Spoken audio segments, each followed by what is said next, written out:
Assalamualaikum warahmatullahi wabarakatuh. Kembali lagi di channel kami. Semoga kalian semua dalam keadaan sehat walafiat. Amin ya rabbal alamin. Banyak orang yang menaruh harapan untuk Arab Saudi mampu menghentikan aksi kejam Israel itu.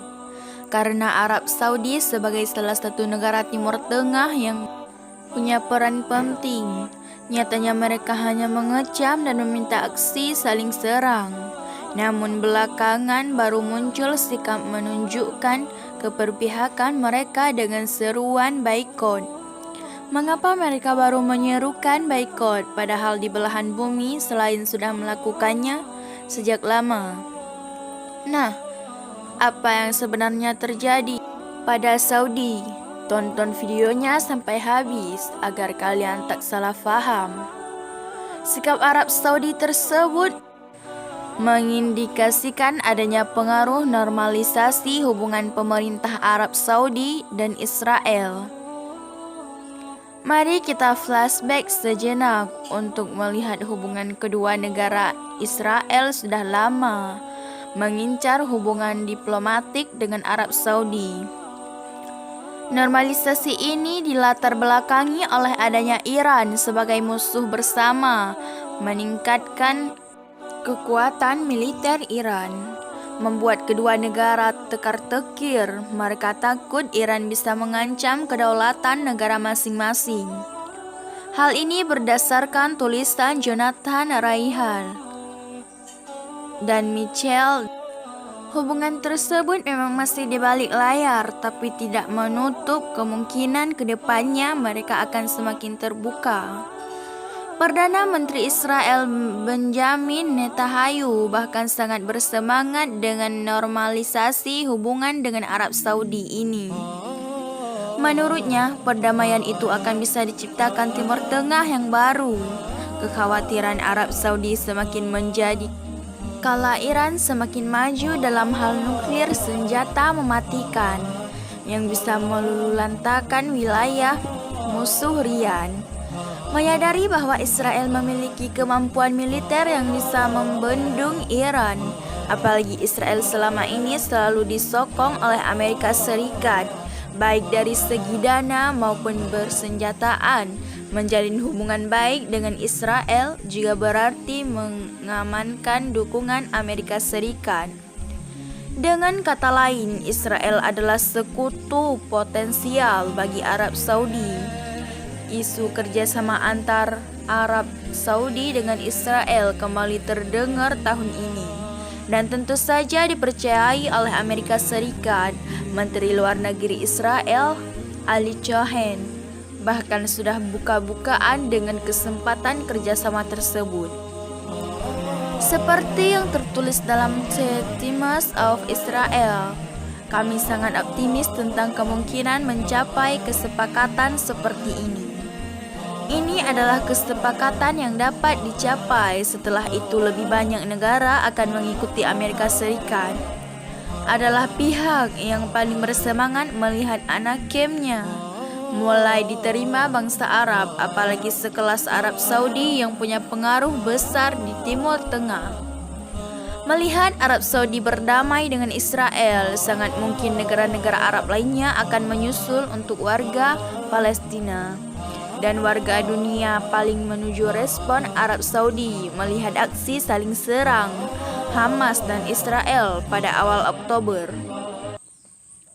Lalu satu hari setelah operasi Badai Al-Aqsa, Pangeran Faisal bin Farhan Al Saud melakukan Menteri Luar Negeri Arab muncul dan menyatakan sikap bahwa Arab Saudi menolak warga sipil tak bersenjata menjadi target perang.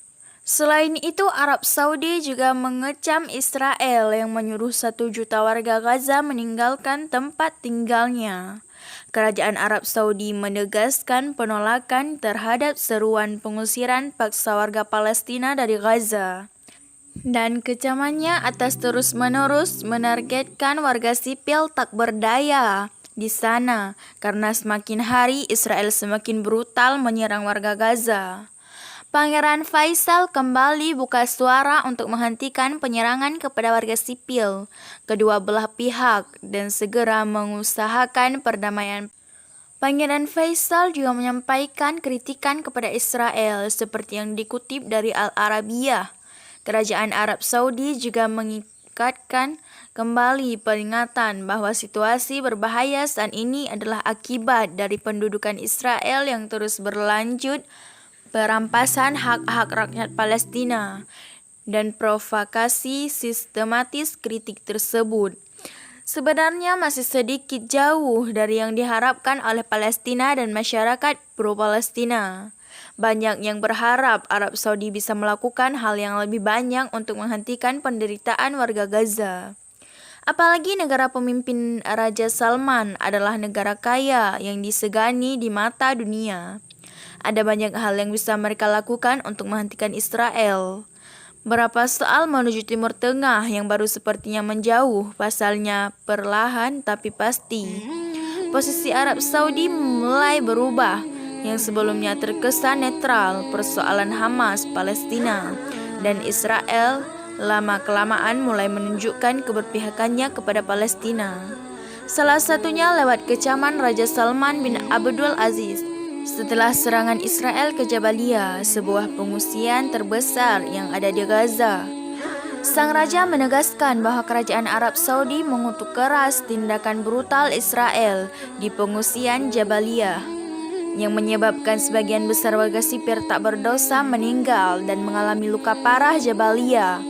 Jabalia sudah lama menjadi rumah bagi para pengungsi Palestina dari serangan Israel sejak tahun 1948. Lalu bukti lain berpihakannya adalah Riyadh mulai berkomunikasi dengan Iran, yang kita tahu sendiri bahwa sejak awal Iran adalah negara paling vokal mendukung Palestina dan Hamas. Pertemuan antara Menteri Luar Negeri kedua negara Pangeran Faisal dan Hossein Amir Abdul Ahyar tercipta. Selain itu, Arab Saudi juga menjadi tuan rumah dua konferensi luar biasa yang diadakan untuk membahas nasib warga Palestina. Ada konferensi tingkat tinggi luar biasa Organisasi Kerjasama Islam atau OKI dan Liga Arab yang diadakan di Riyadh pada 11 November, lalu membahas soal agresi Israel terhadap Palestina. Sejumlah poin pun disepakati. Mereka mengecam dan mengutuk aksi brutal Israel kepada rakyat Palestina yang ada di jalur Gaza.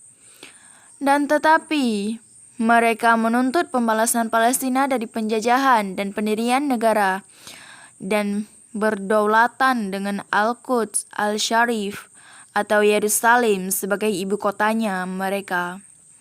Mereka juga menyoroti dan meminta pertanggungjawaban negara-negara yang mendukung pendudukan Israel, mendukung pelanggaran hukum internasional yang dilakukan Israel dan menghalangi terwujudnya perdamaian di antara Israel dan Palestina. Lalu mereka juga menuntut Dewan Keamanan PBB mengambil langkah tegas untuk menghentikan agresi Israel. Selain itu, negara-negara yang hadir untuk menegaskan Menteri Luar Negeri Arab Saudi, sebagian Presiden KTT, Arab dan Islam ke-32 bersama mitranya untuk mulai tindakan internasional dalam rangka menghentikan kekerasan di Gaza. Setelah konferensi selesai, delegasi Arab Saudi termasuk Pangeran Faisal bin Farhan berangkat ke Beijing, kemudian ke Moskow untuk mempromosikan genjatan senjata dan solidaritas untuk rakyat Palestina. Kemudian mereka akan bertolak ke London. Negara-negara yang hadir dalam konferensi luar biasa itu juga sepakat menyuruh kepada semua negara untuk memperlakukan embargo senjata untuk Israel. Kami mendesak semua negara untuk berhenti mengekspor senjata dan amunisi ke Israel. Selama ini senjata-senjata ekspor itu digunakan para tentara dan mukim ilegal, khususnya yang ada di tepi barat, untuk membunuh warga Palestina, menghancurkan sekolah rumah warga, rumah sakit, gereja, dan masjid putra mahkota sekaligus Perdana Menteri Arab Saudi Muhammad bin Salman atau MBS juga secara terang-terangan mendesak semua negara, terutama negara barat, untuk memboikot Israel soal ekspor senjata. Hal ini disampaikan dalam konferensi Delhi dengan negara-negara yang tergabung dalam berita. Konferensi tersebut dilaksanakan khusus membahas situasi di Timur Tengah, terutama soal Gaza. Negara-negara yang hadir dengan tegas operasi Israel di Jalur Gaza merupakan akronim dari Brazil, Rusia, India, China, dan South Afrika. Negara-negara tersebut sekaligus menjadi anggota tetap organisasi tersebut. Adalah sebuah kelompok ekonomi yang isinya negara-negara berkembang, dan Arab Saudi awalnya tahun ini resmi menjadi sah.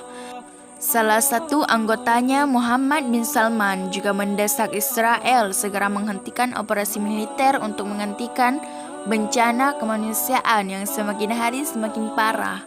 Sang pangeran juga menyerukan agar penyaluran bantuan kepada warga Gaza segera dilakukan. Muhammad bin Salman juga mengutuk aksi pelanggaran hukum internasional yang dilakukan Israel di Gaza. Salah satu pelanggaran yang dimaksud adalah menyerang fasilitas kesehatan seperti rumah sakit. Dua di antara adalah Rumah Sakit Indonesia di Gaza dan Rumah Sakit Al-Shifa. Akhirnya butuh waktu sebulan lebih agar Muhammad bin Salman mengambil langkah tegasnya dengan seruan untuk negara-negara barat tidak mengirimkan senjata ke Israel alias memboikot Israel. Semoga langkah tegas Muhammad bin Salman ini membuat penyerangan ini benar-benar berakhir, bukan sekedar gencatan senjata. Dan jangan lupa selalu mendoakan saudara kita di Palestina agar diberi kemenangan di suatu hari nanti. Wallahu a'lam bishawab. Assalamualaikum warahmatullahi wabarakatuh.